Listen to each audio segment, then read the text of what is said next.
Ministro Antonio Sanguino, muy buenos días y gracias por estar en Caracol Radio. Muy buenos días, Gustavo. Me complace mucho saludarte a ti, a todo tu equipo y a toda la audiencia que nos escucha hasta ahora. Ministro, en el informe de Andrea parecería que estaba más contento el director de Colpensiones que usted. A ver, ¿cómo está viendo toda la situación de lo que pasó ayer, ministro? ¿Por qué? ¿Por qué me dices eso? No, yo estoy satisfecho. Creo que el resultado de la jornada de ayer en la plenaria del Senado es satisfactorio para el gobierno y yo creo que también para los trabajadores y trabajadoras de Colombia, para los colombianos en general, porque logramos votar un articulado que se aproxima mucho, yo creo que en una gran proporción, en un gran porcentaje, con lo que ya había aprobado la Cámara de Representantes, que era, digamos, un poco la petición que nosotros habíamos venido haciendo en el trámite del proyecto de reforma laboral resucitada, luego de la aprobación de una apelación después del hundimiento de la misma en el Senado de la República. Ahora viene la conciliación y, por supuesto, nosotros creemos que la conciliación debe tramitarse sin mayor contratiempo y creo que esta semana, más tardar el día viernes, el país tendrá para sanción presidencial una nueva legislación laboral democrática, en clave de derechos, en clave de trabajo digno y decente, acorde con los estándares y los compromisos internacionales con organismos como la Organización Internacional del Trabajo, una reforma que recupera derechos, que incorpora nuevos derechos y que va a contribuir a la consolidación y al fortalecimiento de nuestro aparato productivo sobre estándares de derechos de trabajadores y de trabajo digno y decente como lo hemos propuesto desde el gobierno del cambio. Señor ministro, como la radio lo oye todo el mundo, le planteo lo siguiente. En ese escenario que vamos a enfrentar de la conciliación, ¿a usted qué le preocupa? ¿En qué cree que debe hacerse énfasis para que no se pierda desde la perspectiva de las cosas buenas y positivas que el gobierno dice hay que proteger? ¿Cuál es la gran preocupación? Hay dos asuntos, o tres diría yo, que ojalá puedan ser mejorados en la conciliación o puedan ser conciliados. Hay uno que tiene que ver con las licencias menstruales incapacitantes, que se aprobó en la Cámara de Representantes, pero que no pudo ser aprobada en el Senado de la República. Yo creo que el Congreso de conjunto debe entender que hay una circunstancia que es reconocida universalmente y que tiene que ver con el derecho de las mujeres que tienen ciclos menstruales que las incapacitan en el mundo laboral. Y eso requiere, digamos, un reconocimiento en la legislación laboral. Un segundo asunto tiene que ver con la formalización y con los derechos de los trabajadores en el sector transporte, en el transporte de carga y en el transporte de pasajeros. Ustedes saben las condiciones en las que esas personas, que en su mayoría escuchan radio cuando están trabajando, cuando están transportando alimentos o cuando están transportando cualquier tipo de carga por las carreteras del país o cuando hacen la labor del transporte intermunicipal. Son 70 millones de viajes al año que se hacen en Colombia en transporte intermunicipal. Esas personas muchas veces no están formalizadas y ese fue un asunto que se acordó además en un paro de transportadores. Se aprobó en Cámara, no se aprobó en Senado. Esos dos asuntos son importantes. Y hay uno tercero que tiene que ver con el contrato agropecuario. Mire, la informalidad en el campo colombiano es del 83%. Y no estamos hablando del campesino, del pequeño propietario o del trabajador por cuenta propia que es el pequeño agricultor. No, estamos hablando de trabajadores asalariados que lo hacen en condición de desprotección y de informalidad. Así que esos tres asuntos yo creo que si se incorporan mejorarían de manera muy importante lo que hasta ahora hemos aprobado en Senado y Cámara.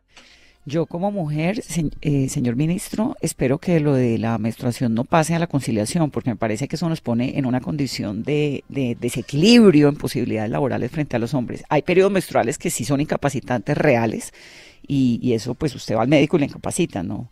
Pero bueno, esa es mi opinión. Yo lo que le quería preguntar es si ya con este paso que vimos de la reforma laboral, esto del decreto y de la consulta popular que tanto ha repetido y ha reiterado el presidente, no sé en este momento cuál es la posición suya frente a esa consulta popular. Me gustaría saberla, ministro. Bueno, pero todos sabemos que ayer el Senado de la República tomó una decisión sobre la solicitud de la consulta 2.0, ¿no? Y, eh, y hay un decreto de una consulta, de la primera consulta, que está ahora en una situación de controversia jurídica por una decisión del señor procurador, precisamente también en el día de ayer. Ayer fue un día especialmente movido en relación con todos estos asuntos, eh, porque también hubo el pronunciamiento de la Corte Constitucional sobre la reforma pensional. Y el del registrador también, ¿no? Sí, sí, estoy hablando del registrador y luego el de la Corte Constitucional sobre la reforma.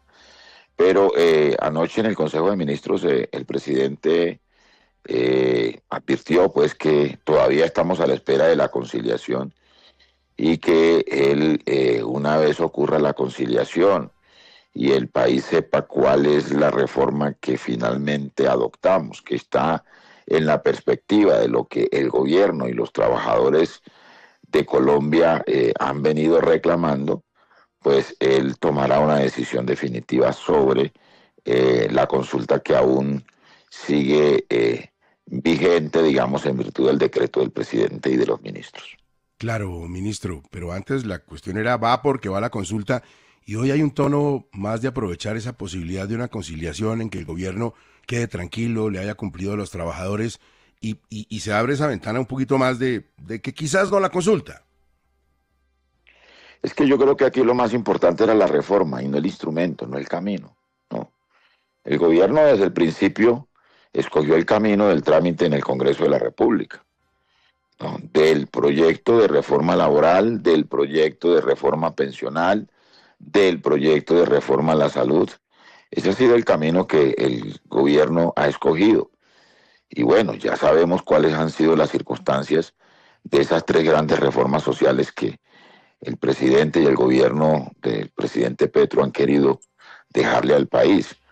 Así que la consulta surgió en el camino a efectos o como respuesta a lo que nosotros hemos denominado una suerte de bloqueo institucional que había en el Congreso de la República, que es inocultable, digamos, en relación con la reforma laboral fue absolutamente inocultable. Si no hubiese sido por la consulta, Gustavo, pues no estuviéramos celebrando hoy el trámite final que tuvo en la plenaria del Senado la reforma laboral, porque la reforma laboral ya estaba sepultada, ya estaba archivada.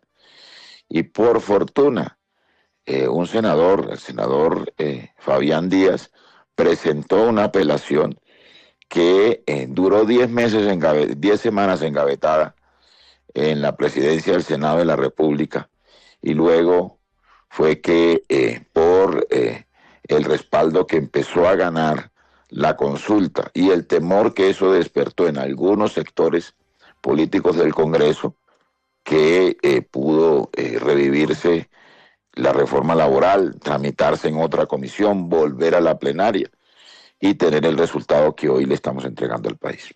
Ministro Sanguino, usted que habla con todo el mundo, que se ha movido, está además trasnochadísimo, yo sé que hace un esfuerzo muy grande de atendernos para que el país se entere de la posición del gobierno y de lo que le viene a todos los trabajadores colombianos. Usted que habla con todo el mundo, ¿cómo percibe hoy, cómo siente a los empresarios frente a lo que ha pasado en las últimas horas?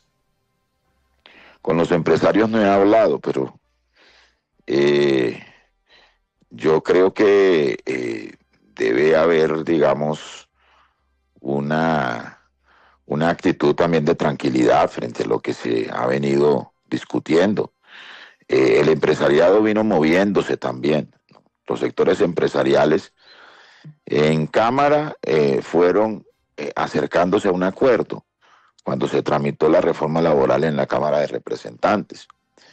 Luego se bajaron del acuerdo cuando llegamos a la Comisión Séptima del Senado. Pero cuando revivió la reforma laboral, progresivamente comenzaron a aceptar la necesidad de una reforma laboral. Ahora, seguramente tienen algunos reparos sobre los términos en los que esa reforma hasta ahora ha venido siendo aprobada, pero eso hace parte del debate democrático y sobre eso tenemos valoraciones que corresponden a doctrinas económicas y corresponden a paradigmas desde los cuales nos situamos para entender el mundo del trabajo y para entender la relación del mundo del trabajo con la productividad de la economía. Y yo creo que también ocurre lo propio con la reforma pensional, en donde también hemos logrado, digamos, un escenario de superación de la competencia entre Colpensiones y los fondos privados y generar un marco de cooperación y de colaboración para ofrecer una nueva, un nuevo sistema de pilares que es el que contiene la reforma pensional que esperamos termine su trámite en la Cámara de Representantes, en la plenaria, y se convierta en ley que pueda ser implementada, ojalá el 1 de julio, como está prevista en la propia ley. Pues ministro, como usted dice, más allá de las posturas y las visiones, el de ayer un escenario democrático positivo para el país, para las instituciones y por supuesto para todos los colombianos. Ministro, muchísimas gracias, buen día para usted. A ustedes muy amables, siempre muy cordiales o muy atentos a las informaciones que podamos entregar a los colombianos. Muchas gracias, Gustavo.